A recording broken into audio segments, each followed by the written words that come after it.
A contentious 9-3 split at the Federal Reserve, a massive 15.3% surge for Amazon, and the first coordinated US-Japan currency intervention we have seen in 28 years.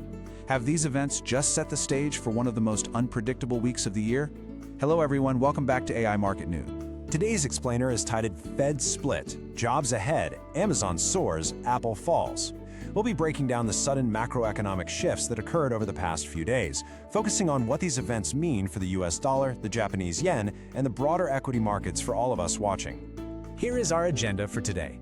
First, we will examine the Fed's family fight. Second, we'll look at how tech earnings diverge. Third, we cover the historic yen intervention.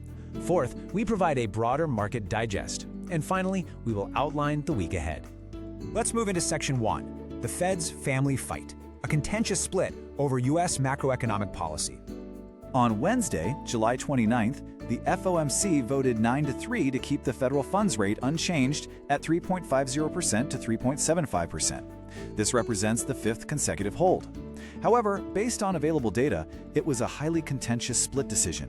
Dissenters Kashkari, Hamak, and Logan pushed for immediate small rate hikes in what Chair Warsh described as a good family fight. The underlying mechanism here is all about managing economic pain. These dissenting officials believe that delaying action on inflation now will only raise the eventual cost to the economy later, as upside inflation risks remain stubbornly high. And as you can see in the chart, this hawkish repricing is exactly why the 10-year Treasury yield surged to 4.745% on Friday, marking its highest level since January 2025.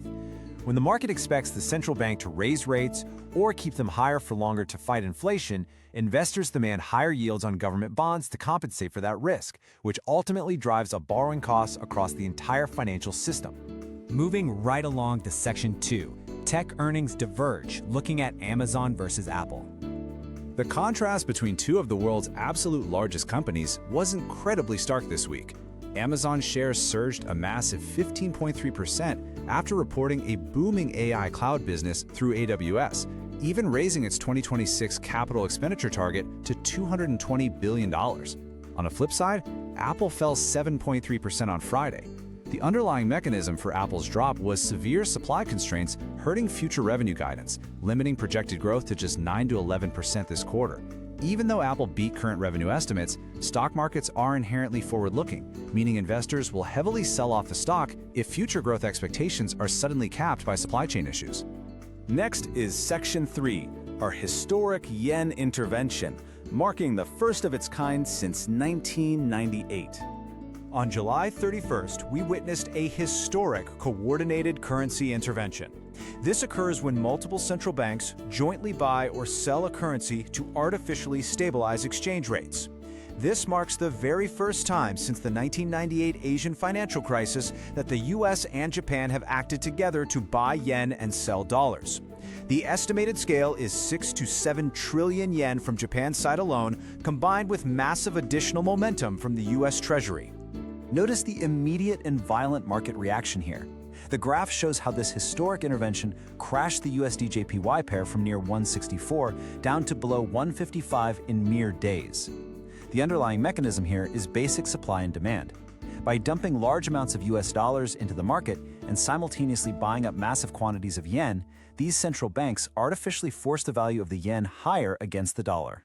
Meanwhile, Japanese equities like the Nikkei 225 had to absorb this sudden currency shock.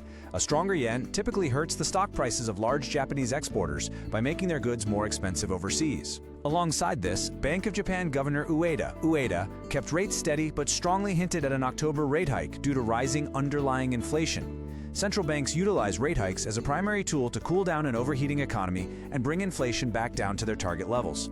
Let's turn to Section 4, the Market Digest, for a quick look at weekly performance. According to current market information, it was a generally positive week across major indices despite all the volatility. The S&P 500 closed up 0.70%, the Dow gained 0.53%, and the Nasdaq advanced 1.00%. We also saw the VIX, widely known as Wall Street's fear gauge, fall sharply to 15.99. A declining VIX essentially means that options traders are pricing in less expected market turbulence, showing that broader panic really subsided as the week closed. Looking at commodities, the graph shows WTI crude oil dropping nearly 6% to settle around $79.70, marking the sharpest daily drop in months. The reason for this steep decline involves changing demand outlooks.